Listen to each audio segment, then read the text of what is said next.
사과드린다. 거취 표명부터 하라. 어제요 저희가 이 시간에 이 국민의힘 최고위원회의에서 이준석 대표와 조수진 최고위원의 충돌 상황을 전해드린 바 있습니다. 이 최고위원 회의 다음에 끝나고 이준석 대표가 어떻게 얘기를 했는지, 뭐라고 얘기를 했는지 그 영상부터 먼저 보고 얘기 이어가도록 하겠습니다. 그 안에서 큰 소리가 나는 것 같아요. 본인이 담임업 업무에 맞는 것을 제가 지시했는데 상임선대위원장만은 들을 필요가 없다고 공개적으로 발언하는 바람에 좀 언성이 높아졌던 것 같습니다. 뭐 학위에 달려있다 봅니다. 그 상황이 엄중하지 않았으면은 자기 직무를 수행할 것이고 개선도 올바르게 인지를 했을 것이고. 당 안에서 좀 큰 고함 소리 같은 게 난 것 같은데 혹시 어떤 얘기가? 그 별일 아니에요. 뭐 얘기하다 보면은 음성이 높아지는 사람도 있고 그런 거지 뭐 특별한 얘기가 아니라. 이동숙 기자. 네. 고함 소리도 나고 탁자도 탁 치는 소리도 나고 이 상황 상당히 시끌벅적했던 상황. 아직 정리가 안 됐다면서요? 네, 정리가 아직 안 되고 있는 상황입니다. 어제 오전까지의 목소리 조금 전에 영상을 통해 만나보셨는데요. 이준석, 조수진 두 사람의 갈등은 어제 밤에도 계속해서 이어졌습니다. 이준석 대표를 비하하는 동영상을 조수진 최고위원이 기자들에게 전달했다. 이런 내용이 알려지면서 이 대표는 발끈했는데요. 바로 저 내용입니다. 저도 어떤 내용인지 궁금해서 저걸 직접 찾아봐서 그 유튜브를 영상을 시청을 해봤거든요. 네, 한마디로 말씀드리면 내용 자체가 이준석 대표를 평가절하하는 내용이 상당 부분이었습니다. 대표직을 제대로 하고 있지 않다. 하루빨리 대표직을 내려놔라. 우리는 이준석 대표를 탄핵해야 된다. 이런 문구도 그 영상에 나와 있었는데요. 조수진 최고위원이 이제 저 영상을 공유를 했다는 얘기죠? 네, 맞습니다. 기자들 3명에게 전달을 한 것으로 보입니다. 그 기자들이 그 부분을 캡처해서 이준석 대표에게 다시 전달을 한 거고요. 이에 대해서 이준석 대표, 조수진 의원이 보낸 문자를 보여주면서 이런 걸 보낼 만큼 선대위의 업무가 한가롭냐 이렇게 평가절하했습니다. 그러면서 알아서 거취 표명을 하라면서 조수진 최고위원의 책임 있는 자세를 어젯밤에 촉구했는데요. 이에 대해서 조수진 최고위원 어젯밤 늦게 SNS에 글을 올렸습니다. 이준석 대표에게 사과를 드린다 이런 메시지를 내놨는데요. 조수진 최고위원이 이렇게 사과에 나섰지만 이준석 대표 오늘 아침에 사과를 받아들여지 않았습니다. 이 대표는 아침에 일어나서 사과 같지도 않은 사과를 해놓은 걸 보니 기가 차다. 깔끔하게 거취 표명을 하라면서 다시 한번 목소리를 높였습니다. 이준석 대표가 사과 같지도 않은 사과라는 표현을 썼어요? 맞습니다. 그런데 이런 표현까지 쓸 정도로 이게 상당히 심각한가 봐요. 이준석 대표가 내가 떠나겠다 이런 얘기를 했다면서요? 네, 맞습니다. 이준석 대표 잠시 후죠. 오후 4시에 긴급 기자회견을 예고하고 있는 상황입니다. 네, 이 대표는 오늘 오전 언론과의 인터뷰에서 조수진 최고위원의 거취 표명이 없으면 내가 떠날 것이다. 그러면서 상임 선대위원장을 그만두겠다고 이렇게 엄포를 놨는데요. 김종인 총괄 선대위원장이 오늘 오전 이준석 대표와 조수진 최고위원에게 전화까지 걸면서 이렇게 중재에 나섰지만 직접 전화를 걸었어요? 맞습니다. 중재에 나서려는 모습을 계속해서 보였는데 이준석 대표 물러서지 않겠다는 입장을 현재까지 고수하고 있습니다. 그러면서 조수진 최고위원이 물러나지 않는다면 상임선대위원장 직책을 그만두고 당대표 직함으로 머물면서 사태의 심각성을 제대로 알리겠다. 이런 입장을 내놓고 있는 것으로 보이는데요. 이준석 대표는 대표직은 내려놓지 않겠다라는 현재까지의 입장입니다. 선대위에서 홍보본부장까지 현재 역임을 하고 있는데 홍보본부장의 업무에 대해서도 아직까지는 언급을 하고 있지 않거든요. 잠시 후 기자회견에 나서서 어떤 식으로 조수진 최고위원의 책임을 물을지 아니면 갈등 봉합에 나설지 지켜봐야 될 것으로 보입니다. 이 위원님, 사과 같지도 않은 사과라는 표현을 썼어요. 화가 단단히 났나 봐요. 저는 이 두 사람 다 정말 심각한 문제가 있다고 봅니다. 우선 이준석 대표 같은 경우에 물론 뭐 지금 조수진 공보단장의 행동은 용납될 수가 없는 것이죠. 이 당대표를 향해서 이렇게 하는 것 자체가 이거는 위계를 어기는 것이고요. 그렇다 하더라도 일단 당대표가 지금 상임선대위원장이지 않습니까? 그렇죠. 근데 지금 본인이 사퇴하겠다 그런 거 아니에요? 사퇴하지 않으면? 근데 지난번에도 보면 뭐 제주로 울산으로 이렇게 가면서 사실 또 배수진을 치더니 네. 이번에 또 문제가 생겨 또 사퇴하겠다고 그래요. 그러면 이준석 대표의 정치라는 거는 항상 자기가 조금 문제가 생기면 그럼 사퇴하는 게 이게 정치의 근본인 것인지 이게 국민들이 어떻게 보시겠습니까? 당대표라는 게 그렇지 않습니까? 기본적으로 당의 갈등을 수습하라고 정당이라는 조직이 이런 일이 뭐 한두 번 있는 게 아니지 않습니까? 네. 그렇다면 본인이 나서서 갈등을 수습하고 해야 되는 게 그래서 당대표직을 맡아놓은 게 아닌가요? 자, 그런데 문제 생기면 나 사퇴하니까 나 사퇴 안 하면 그쪽에 사퇴 안 하면 내가 사퇴하겠습니다. 이런 식으로 정치를 하게 되면 어떻게 신뢰를 받겠습니까? 아무리 문제가 생기면 본인이 해결하는 노력은 하지는 않고 무조건 어디 가 사퇴하겠다, 지방 내려가 버리겠다 이런 식으로 이야기를 한다면 저는 이거는 결정적인 패착이라고 보는 것이고요. 두 번째는 이 조수진 공보단장 같은 경우는 분명히 본인은 지금 이준석 대표 밑에 있는 공보단장입니다. 그렇죠. 그런데 회의에 직계상으로 참석해서 이건 후보의 지시인데 왜 의원들이 나서지 않느냐 이렇게 이야기를 하는데 아니 세상에 윤석열 후보도 문제예요. 왜냐하면 아니 그 자신의 뜻을 왜 공보단장에 전합니까? 상임선대위원장이나 총괄선대위원장이면 그쪽을 통해 정해야지. 아니 본인의 대변인이 공보단장이 아니잖아요. 그런데 그거를 무슨 본인이 완장장관처럼 와서 이거는 후보의 뜻이니 따라라라고 이야기를 하니 이준석 대표 입장에서 보면 이게 받아들일 수가 없는 것이죠. 그러니까 본인의 일이나 잘하세요라고 이야기를 한 거거든요. 이제 그런데다가 본인이 또 더군다나 기자들한테 이준석 대표를 비난하는 유튜브를 이렇게 공유한다는 거는 이거야말로 하극상 아닙니까? 근데 더군다나 저 문제는 뭐냐면 이 문제가 불거졌을 때 어제 윤석열 후보가 이건 민주주의적이다. 이거 왜냐하면 이게 갈등이 있는 게 어디든 있을 수 있다라고 이야기를 했는데요. 이거는 민주주의가 아닙니다. 민주주의라는 게 토론의 자유가 보장되고 합의를 했으면 결정에 따라야 되는 것인데 네. 이거는 어떤 면에서 보면 하극상으로 비춰질 수가 있는 것이고 그렇다면 이거는 후보가 정리를 해줘야죠. 그런데 지금 후보가 이걸 손 놓고 있다 그러면 이거는 뭐 제가 볼 때는 지금 안 그래도 김건희 씨 문제 때문에 지지율이 떨어지고 있는 국면에 당대표와 공보단장이 서로 먼저 나가라고 싸우고 있고 그렇지 않으면 본인은 사퇴하겠다고 그러고 있고 거기다가 총괄선대위원장 후보는 이게 민주주의다라고 이야기를 하고 있는 상황이면 이거야말로 지금 뭐 선대위 자체가 진짜 이거는 산으로 가는 게 아닌가 저는 그렇게 보고 있습니다. 방금 이현종 의원이 얘기했던 이 윤석열 후보가 말한 민주주의라는 발언 어떤 맥락에서 나온 발언인지 직접 한번 영상으로 보겠습니다. 정치를 하다 보면은 같은 당 안에서나 또 선거 조직 안에서 서로 생각이 뭐 다를 수도 있는 거지. 어떻게 군사 작전하듯이 그렇게 일사불란하게 하겠습니까? 그게 바로 민주주의 아니겠습니까? 윤석열 후보가 앞서 다른 사안에서도 이게 바로 민주주의다라는 이런 표현을 많이 썼는데 이번 사안도 이게 바로 민주주의 아니겠느냐 이런 얘기를 합니다. 이동석 기자. 네. 그러면 이걸 바라보는 국민의힘 내부는 좀 어때요, 반응들이?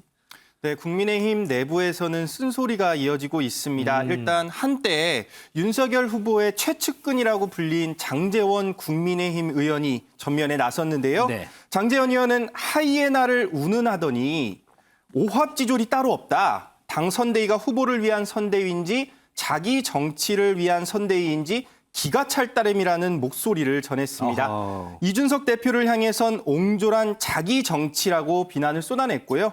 조수진 최고위원을 향해선 어디서 함부로 후보 뜻을 팔고 다니냐 이렇게 둘을 싸잡아 비난했는데요. 홍준표 의원도 목소리를 냈습니다. 홍준표 의원은 이 모든 사태가 당대표를 깔보기 때문에 발생했다. 조수진, 김재원 최고위원은 내년 대선 그러니까 3월 9일까지 트러블 메이커 문제를 일으키는 사람들이다 이러면서 비난을 쏟아냈습니다. 윤 의원님, 이번 사안 관련해서 국민의힘 한 관계자가 이런 얘기를 했더라고요. 이게 이 두 사람만의 문제가 아니고 선대위 차원의 복잡한 난맥상을 지금 보여주는 거다 이런 얘기를 하던데 사안이 좀 심상치는 않은 것 같아요. 윤석열 캠프 그다음에 국민의힘 전체가 약간 지금 오만에 빠져 있는 거죠. 왜? 최근에 김건희 씨, 윤석열 후보의 부인 김건희 씨의 허위 이력 문제가 심각하게 불거지고 나서도 네. 지지율 조사를 해보니 별로 안 빠졌더라. 우리에 대한 이 정권 교체론에 힘입은 국민의 지지는 여전하구나. 이런 생각 그냥 하고 있는 거 아닌가 싶은 생각이 들어요. 근데 과연 그게 맞을까? 그러면서 이렇게 자기들이 보기에는 내 권한, 그다음에 나의 위상에 조금이라도 흠집이 가는 거는 나는 그거 참지 못하겠다. 뭐 그게 당 대표나 최고위원이 얼마나 큰 완장인지 잘 모르겠습니다만, 근데 이런 것들이 과연 국민의 눈에는 어떻게 비춰질까? 단순히 엔티 문재인, 반 문재인 감정이라는 하나만으로 모든 사람들이 다, 모든 사람이라고 표현하면 이상합니다만 하여튼 많은 사람들이 모여서 흔히 말하는 매머드 선대위라는 거 만들었잖아요. 그 매머드 선대위라는 게 바로 이런 모습이라면 이게 앞으로 한 80일, 90일 남아있는 이 3월 9일까지 김종인 총괄위원장이 얘기한 것 같은 일사불란함을 과연 유지할 수 있을 것인가. 제가 보기에는 만만치 않다. 선거라는 게 결국 이런 아주 사소한 것부터 나중에 보면 스스로 흔히 말하는 스스로 헛발질하는 이런 것 때문에 거기서 우리가 조금만 겸손했으면이라는 후회를 하도록 만들 거거든요. 지금 국민의힘도 그런 점에서 이런 오만함을 빨리 떨쳐낼 수 있는 뭔가 조금 더 매를 맞아야 되지 않을까. 그래야 정신을 차리지 않을까 그런 생각이 드네요. 그럼 지금 논평대로라면 이 국민의힘 관계자가 얘기했던 난맥상이라는 표현이 그대로 적용이 되는 부분인 거죠. 뭐 이건 영락없는 난맥상이죠. 뭐 일사불란함도 없고 위계질서도 없고 아까 이현정 의원이 얘기했지만 하극상이잖아요. 하극상. 뭐 그런 거에 대해서 일벌백계를 하지 않는 한 아마 이런 일이 또 되풀이되지 않을까 싶습니다. 지금 국민의힘은요, 이 문제 말고도요, 최근 이슈가 되는 논란이 되는 부분이 하나 더 있습니다. 바로 페미니스트로 알려진 신지혜 씨 영입과 관련된 부분인데요. 어제 저희가 이 시간에 이 사안에 대해서 좀 정리를 좀 해드렸는데, 고정범 기자, 그 이후에도 보니까 여러 가지 말들이 많이 나오더라고요. 네, 그렇습니다. 윤석열 후보 직속기구인 새시대 준비위원회는 어제 신지혜 한국 여성정치 네트워크 대표를 수석 부위원장으로 전격 영입을 했습니다. 지난 서울시장 보궐선거에서도 6위를 차지한 바 있는 이 신 부위원장은 정치권 대표적인 페미니스트 인사로 꼽히죠. 영입 환영 행사에서 신 부위원장에게 직접 빨간 목도리를 전달한 윤 후보, 국민의힘 분들과 차이가 없다면서 정체성 논란에 선을 긋기도 했는데요.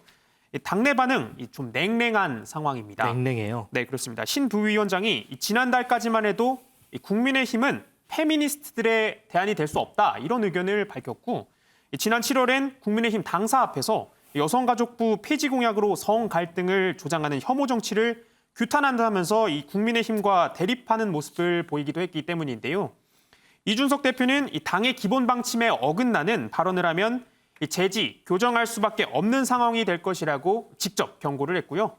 당내 경선에서 이 참여를 했었던 하태경 의원 역시도 젠더 갈등을 가볍게 바라보는 윤석열 선대위가 우려스럽다면서 영입 반대의 뜻을 분명하게 밝혔습니다. 자, 그러면 이동석 기자, 이런 당내 목소리에 대해서 당사자 신지혜 씨는 어떤 느낌일까요?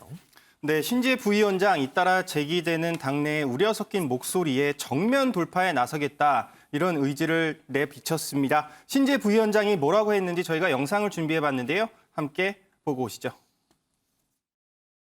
이준석 대표가 당의 기본적인 방침에 위배되는 발언을 하면 재직 교정할 수밖에 없는 상황이 될 것이다. 네, 저는 당연하신 말씀이라고 생각하고 국민의힘이 여성 폭력을 뭐 방관한다거나 아니면 그냥 그걸 더 오히려 증가시키는 방법으로 정책을 짠다거나 하지 않잖아요. 오히려 저는 더 건전한 토론, 건강한 토론을 이어가면 건강한 보수로서 대중정당으로 훨씬 더 거듭날 수 있을 거라고 생각합니다. 이준석 대표님께서 우려하시는 지점들은 제 생각엔 일어나지는 않을 것 같습니다. 제가 우선 이준석 대표님부터 만나뵐 생각이고요. 한번 밥 한 끼를 제가 한번 대접해드리려고 합니다. 정의당에서 이 안티페미니즘 정당과 손을 잡은 것에 대해서 안타깝다 이런 입장이거든요. 저는 윤석열 후보님께서 안티페미니스트 후보라고 생각하지 않습니다. 그리고 국민의힘에 입당하지는 않았죠. 그것으로 대답을 대신하겠습니다. 네, 먼저 이준석 대표가 걱정스러워하는, 우려스러워하는 것에 대해서는 일단 이준석 대표와 밥 한 끼를 하겠다, 식사를 하면서 제가 대접해드리고 싶다라는 말을 했는데요. 다른 의원들과의 소통 계획도 계속해서 시사를 하면서 광범위하게 접촉을 나서겠다, 이렇게 밝혔습니다. 바로 하태경 국민의힘 의원을 이렇게 의식한 행보로 보이는데요. 신 부위원장은 윤석열 후보에 대해서도 아주 긍정적인 평가를 내놨습니다. 윤석열 후보가 앞서 이렇게 조폭 같다고 스스로 발언을 했는데 네. 편견이었다. 초심을 변치 않겠다고 약속해서 윤석열 후보에게 힘을 싣기로 결정했다. 이런 목소리를 전했습니다. 이 의원님, 지금 상황 그리고 반응들 이렇게 보면 파격적인 영입을 당 내에서는 파격적으로 끌어안지는 못하는 모습인 것 같아요. 그러니까 지금 이제 신지혜 씨 같은 경우는 그동안 이준석 대표하고 뭐 두 분이 막 TV에서 나와서 토론도 많이 하고 했습니다. 네. 그러니까 소위 이제 이대녀 이대남의 입장을 아주 첨예하게 그러니까 이 대변하는 바로 그런 이제 측면이 있었는데요. 이제 그런 사람이 이제 한 당 쪽으로 들어온 거 아니에요. 물론 입당은 안 했다고 그러지만 한 테두리 안에서 들어온 것인데 저는 뭐 국민의힘이나 윤 후보 입장에서 보면 특히 이제 지금 이 페미니즘이나 이대녀라든지 이런 공략하는 데는 상당히 도움이 될 겁니다. 그런 것들을 당 안으로 끌어당기는 데는 도움이 될 거예요. 근데 문제는 과연 국민의힘이 이 두 가지 첨예한 논쟁을 보듬 안을 수 있는 능력이 있느냐가 문제예요. 지금 우리가 좀 전에 이제 이준석 대표와 조수진 최고의 갈등을 우리가 이야기했지 않습니까? 네. 저런 갈등도 서로 나가겠다고 그만두라고 싸우는 판에 이 이대녀 이대남 페미닌과 반페민 문제는 정말 치열한 논쟁의 소지가 있는 거거든요. 젠더 갈등 자체는. 그러니까 그만큼 국민의힘이 능력이 있다면 플러스가 될 거예요. 네. 이 논쟁 자체를 충분히 당내에 수렴하고 뭔가 당내에서 하나의 합의점을 찾아간다라면 당내에 도움이 되겠지만 전혀 그럴 능력이 없는데 불쑥 양쪽의 어떤 입장이 첨예하게 대립된다면 이거는 굉장히 마이너스가 될 수밖에 없죠. 그러니까 그게 지금 저는 제일 관건인 것 같아요. 지금 당내 걱정하는 이유도 결국 국민의힘이 지금 내부에서 이런 유연성이 없는 정당이 과연 두 사람을 함께 지금 이준석, 신지혜 이 두 사람을 함께 포용할 수 있는 그런 그릇이 되느냐. 이게 선거 과정에서 불협화음을 내는 게 아니냐. 예를 들어서 어느 정책을 내걸었을 때 무슨 소리야 나는 반대한다. 이렇게 돼버리면 국민들 입장에서 보면 특히 여성가족부 문제를 놓고 한쪽에서는 이거를 젠더부로 한번 바꾸자, 폐지하자라고 하는데 한쪽에서는 무슨 소리냐 반대한다. 이렇게 돼버리면 답이 없는 거 아니겠습니까? 그러니까 이런 논쟁이 돼버리면 국민들에게 뭔가 전달하기 전에 내부 분열만 생기게 되니까 그건 아마 이제 앞으로 윤석열 후보가 어떻게 이거를 끌어안느냐 그 능력에 저는 달려있다 이런 생각이 듭니다. 그런데 이런 상황에서요, 이 지지층들의 반발을 조금 잠재우려는 해명인 건지 아니면 사견인 건지는 모르겠지만 이 국민의힘 서울시당 부대변인의 SNS 글이 논란입니다. 자, SNS에 이런 글을 올렸습니다. 누가 좀 영향력을 행사하는 수준으로 소위 뜨면 국민의힘이 영입하고 사실 몇 번 쓰고 버리면 되는 것이다. 윤 의원님, 표현의 수위가 상당히 조금 높은 것 같기도 하고요. 이 신지혜 씨를 보면서 저는 그런 생각이 들었어요. 이 페미니즘 운동을 하는 분들이 신지혜 씨를 과연 얼마나 대표성을 부여하고 있느냐. 신지혜 씨가 국민의힘에 합류했다. 물론 뭐 아까 앵커가 합류가 아니라 새 통합위원회 뭐 이런 쪽으로 가는 거죠. 그렇지만 뭐 손을 잡은 건데 그 바람에 그동안에 신지혜 씨를 지지했다는 여러 페미니즘 운동을 했던 사람들이 대거 지지를 철회한다. 그리고 오히려 신지혜 씨에게 실망과 비판을 쏟아붓는 글들을 올린 걸 제가 읽어봤어요. 페미니즘 운동과 저는 뭐 꼭 동렬에 놓을 수는 없습니다만 녹색당 같은 거, 그러니까 이 사회의 주류들이 차지하고 있는 곳에서 어떻게 보면 굉장히 외로운 싸움을 해야 되는, 그러나 길게 봐서 다양성 있는 포용성 있는 사회를 위해서는 조금이라도 존재를 좀 인정해 줄 수 있는 그런 것들이 저는 페미니즘 운동이나 아니면 뭐 녹색당도 길게 봐서는 정말 필요한 건데 유럽 사회에서 특히 독일에서 녹색당은 처음에 출발은 아주 미미합니다. 그러나 어느덧 녹색당이 다수당의 위치를 점하기 직전까지 갔거든요.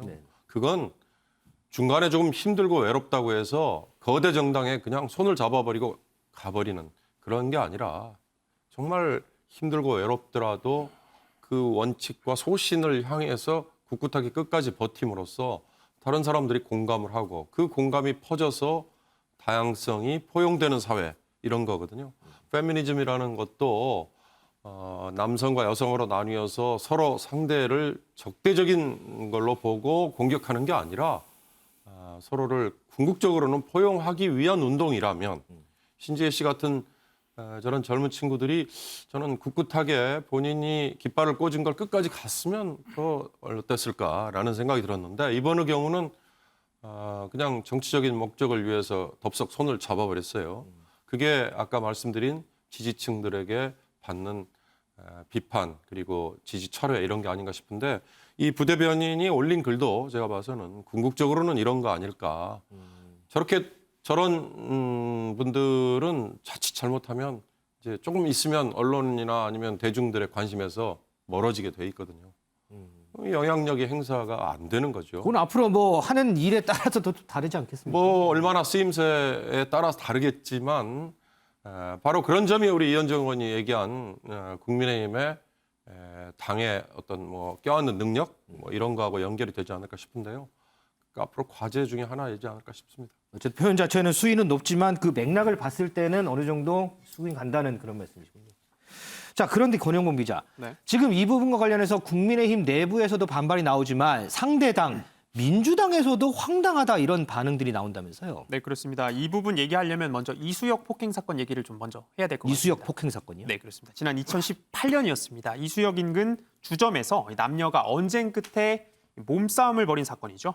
여혐, 남혐 논란으로 불거지면서 당시에 젠더 갈등까지 불거졌는데 네, 그렇습니다. 당시 신 부위원장이 이준석 대표와 대립각을 세우면서 설전을 벌였습니다. 직접 들어보시겠습니다. 문제는 여성과 남성이 확연히 다르다는 거예요. 여성 같은 경우는 이 사건을 보고 어떻게 느끼냐면 본인이 불안해합니다. 어떤 자극적인 문구들로 인해 청와대 청원까지 가가지고 거기에서 남녀 대결로 만들어버린 게 누군지 살펴봐야 되고요. 우리 잘 보세요. 보면. 네, 들어보시면 좀 팽팽하죠. 신 부위원장은 이 대표를 이 히틀러에까지 비유를 하기도 했는데요. 이렇게 두 사람의 갈등이 골이 깊은 것을 두고 이 민주당이 공세에 나선 겁니다. 이 하헌기 청년 대변인은 본인이 히틀러 정당이라고 평가한 정당에서 활동하게 됐다면서 이 신 부위원장을 꼬집었고요. 거대 양당 후보를 조폭과 양아치에 비유하면서까지 제3지대 관심을 촉구한 신 부위원장의 행보가 황당하다는 겁니다. 또 신 부위원장이 이준석의 정치적 부상은 여성의 눈물을 먹고 일어난 일이라고 말한 데 대해 그렇다면 본인은 여성의 눈물을 훔쳐서 간 것이냐고 비꼬았습니다. 또 현근택 선대위 대변인도 국민의힘의 신 부위원장 영입에 대해서 이준석은 필요하지 않고 신경 쓰지도 않겠다는 것이라고 지적을 했습니다. 이 영입 인사에 관해서 양당 모두 날을 세우는 상황, 이 부분에 대해서 윤석열 후보가 어떻게 안고 갈지 이 부분도 좀 지켜봐야 할 지점이 아닌가 싶습니다. 지금까지 저희가 민주당 이재명 후보, 국민의힘 윤석열 후보 관련해서 얘기를 해봤는데요.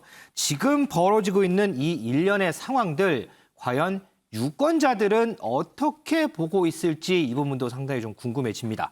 이동석 기자, 네. 관련한 여론조사가 좀 있었죠? 그것 좀 소개 좀 해주세요. 네, 맞습니다. 잇따른 여야 대선 주자들의 가족 리스크가 현재 계속해서 불거지고 있는 상황인데요. 이 가족 리스크가 대선 결과에 어떤 영향을 미칠까라는 향후를 이를 확인할 수 있는 여론조사가 나왔습니다. 소개해드리면요. 먼저 이재명 후보에게 끼치는 후보 리스크 중 25.1%는요. 바로 가족 문제로 나타났는데요. 11월 조사 대비 10.2%포인트 증가한 수치입니다. 네. 윤석열 후보는 조금 더 높게 나왔는데요. 31.9%가 배우자와 가족 문제로 우려스럽다 이런 의견이 나왔습니다. 11월 조사 대비 16.5%포인트 증가한 수치입니다. 두 후보 모두 10%포인트 이상 다 올랐군요. 맞습니다. 이재명 후보의 장남이 선거에 미치는 영향으로 67.11%가 영향을 줄 수 있다고 판단을 했고요. 윤석열 후보의 배우자 논란이 선거에 미치는 영향으로 72.1%가 영향을 줄 수 있다고 답변 결과가 나왔습니다. 여기에 하나 더해서요. 이 윤 후보가 배우자 논란을 대하는 태도에 대한 조사 결과도 있죠. 네, 맞습니다. 윤석열 후보의 배우자 논란 태도에 대한 평가도 나왔는데요. 58.4%가 적절치 않았다. 34.1%는 적절했다고 응답을 했습니다. 김건희 씨에 대한 인터넷 검색량은요. 윤석열 후보보다 많으면 3배가량 높게 나왔다. 이런 조사도 발표가 됐거든요. 일단 국민의 58.4%가 적절치 않다는 입장을 내놓으면서 윤석열 후보가 재차 사과에 나설지 아니면 어제 말씀드렸다시피 국민의힘 지도부가 나서서 윤석열 후보를 대신해서 배우자에 대한 사과에 나설지 좀 더 지켜봐야 될 것으로 보입니다. 글쎄요, 이런 여론을 의식해서일까요, 권영문 기자? 네. 이제 김건희 씨가 이 언론과 직접 소통하는 일은 보니까 없을 것 같네요. 네, 그렇습니다. 윤석열 선대위 측에서도 이 같은 여론을 좀 그냥 지나치기는 어려웠던 것 같습니다. 윤희석 선대위 상임공보특보 이렇게 얘기를 했습니다. 김건희 씨와 관련된 메시지에 대해서 언론에 전달하고자 하는 메시지가 있을 경우엔 대변인실과 연결 통로를 마련했다고 밝혔습니다. 그러니까 김 씨에 대한 메시지 창구를 앞으로 대변인실로 단일화한다는 의미인데요. 최근 김 씨가 일부 언론과 직접 접촉을 하면서 논란이 확산된 점을 고려해서 이 선대위 차원에서 이 메시지 관리에 나선 것으로 풀이가 됩니다. 다만 별도로 이 배우자 전담팀까지 꾸리진 않았다고 덧붙였습니다. 자, 더불어서요, 김건희 씨가 등판을 하느냐, 한다면 언제 하느냐, 아마 많은 시청자분들 관심을 가졌을 겁니다. 그런데 권영곤 기자, 네. 보니까 등판하지 않을 가능성도 제기가 되네요. 네, 그렇습니다. 이 대선이 가까워질수록 이 김건희 씨를 둘러싼 논란이 좀 일파만파 퍼지고 있죠. 그러다 보니까 일각에선 이 김 씨의 공개 활동이 꼭 필요한 거냐, 이 같은 좀 회의적인 목소리가 나오는 게 사실입니다. 김종인 총괄 선대위원장, 이 후보 개인이 판단한 일이라고 말을 하면서 배우자가 꼭 같이 나와 움직일 필요 없다, 김 씨의 등판 필요성을 이렇게 일축하기도 했는데요. 이에 대해 윤석열 후보는 이렇게 얘기를 했습니다. 남편의 정치 활동에 동참을 해서 공개 활동을 열심히 하신 분도 있고, 조용히 가족으로서 역할만 하신 분도 있고, 다양한 분들이 있다, 이렇게 얘기를 했는데요. 김 위원장의 말에 다소 수용적인 모습을 보이면서도 동시에 김 씨의 등판 가능성을 완전히 닫지는 않은 것으로 좀 보입니다. 지금까지요, 윤석열 후보가 부인 김건희 씨의 등판 여부에 대해서 여러 차례 얘기를 한 게 있습니다. 이 부분 저희가 모아봤는데 영상으로 한번 보겠습니다. 제가 오늘 집에 가서 제 처에게 한번 물어보겠습니다. 어제 제가 좀 너무 늦게 들어가서 자세히 뭐 그런 얘기를 못 나누고 그냥 잤습니다. 뭐 적절한 시점에 이제 국민들 앞에 나와서 활동하지 않겠습니까? 네. 위원장께서 후보자님 배우자 등판 관련해가지고요, 꼭 나올 필요가 없다라고 언급을 했습니다. 그 남편의 정치 활동에 동참을 해서 공개 활동을 열심히 하신 분도 있고, 또 조용히 가족으로서 역할만 하신 분들도 있고, 다양하게 있기 때문에 막 그런 것을 언급하신 것이 아닌가, 저는 그래 생각하고 있습니다. 이현정 의원님, 지금까지 나왔던 얘기들을 보면 물론 시기가 이제 문제였지 김건희 씨가 등판하는 거는 거의 기정사실화였잖아요. 그런데 그렇죠. 조금 전에 우리 권영범 기자 설명 들어보면 아예 안 나올 가능성도 제기가 돼요. 이렇게 기류가 바뀐 이유가 뭘까요? 그러니까 이제 아마 김건희 씨 본인이 일단 이런 여러 가지 문제에 대해서 좀 감당해낼 수 있는 상황이 아니지 않느냐, 이제 이런 이제 의문이 있는 것이고요. 또 등장했을 경우에 더 논란이 불러일으킬 수 있다. 즉 한마디 한마디에 계속 꼬리에 꼬리를 물고 나가면 이제 그런 어떤 우려를 한 것 같은데, 저는 이거는 잘못 생각하고 있는 게 아닌가 싶습니다. 왜냐하면 예전에 뭐 노태우 대통령 부인 김옥숙 여사 같은 경우는 이제 아무 이런 문제가 없었어요. 네. 그리고 또 박원순 시장의 부인인 강난희 여사 같은 경우도 뭐 당선되고 난 다음에 본인이 한번 언론에 등장한 적이 있습니다. 네. 물론 그런 경우는 있지만 지금 같은 경우는 이미 많은 지금 여러 가지 의문들이 있었고, 또 이 의문들 중에서는 사실상 가짜 뉴스로 밝혀진 것도 많습니다. 자, 근데 이 상황에서 만약에 나오지 않을 경우는 그런 의혹들을 기정사실화해주고, 인정을 하는. 그리고 또 여당의 공격을 더 가열차게 해줄 수밖에 없는 상황이지 않나 싶어요. 결국은요, 이 문제는 사실은 정면 대응을 저는 하는 수밖에 없다는 생각이 들어요. 그건 뭐냐면 이미 사실은 이 김건희 씨 문제 같은 경우는 저는 윤 후보 측에서도 좀 문제가 있다고 보는 게 이미 준비가 돼 있어야 됩니다. 사실 본인이 정치 활동을 시작할 때 이런 문제에 대해서 당연히 제기될 거 아니겠습니까? 그렇다면 캠프나 선대위 차원에서 어떤 방식으로 등장하고, 그럼 내부적으로 어떤 문제에 대해서 검증을 하고, 이런 거는 이미 준비가 돼 있어야 되는데 이제 와서도 아직까지도 당에서 준비팀을 안 만들겠다는 거예요. 그건 뭐냐면 이거는 뭐 제가 볼 때는 그냥 대응을 하지 않겠다는 그런 뜻인데, 과연 지금 상황이 대응을 하지 않아서 되는 상황인지 저는 그렇게 보지는 않거든요. 그렇다면 오히려 자, 김건기고 아니면 아닌 거고, 지금 사실 이재명 후보 같은 경우도 아들의 문제에 대해서 그냥 본인이 사과하지 않습니까? 근데 그 사과하는 데 대해서 뭐라고 그러겠습니까? 결국은 아버지 된 입장에서 어쩔 수 없는 거 아니겠습니까? 마찬가지로 이 부인이 본래 정치를 하겠다는 분도 아니고 본인이 예전에 어떠면서 조금의 허위 과장이나 이런 게 있었으면 국민 앞에 사과하고 또 이게 앞으로 대통령이 됐을 경우도 영부인으로서 활동을 해야 되잖아요. 그렇다면 계속 그냥 집에 있을 수만 없는 거 아니겠습니까? 그렇다면 이거를 지금 안 나오는 게 지금 해법이다? 저는 이거는 굉장히 패착인 것 같고 오히려 정말 지금이나 이 준비를 하고 여러 가지 문제를 검증을 해서 국민들 앞에 등장해서 국민들 앞에 있는 모습 그대로 보여지는 게 오히려 저는 전화위복이 될 수도 있다. 그런 판단을 하고 있습니다.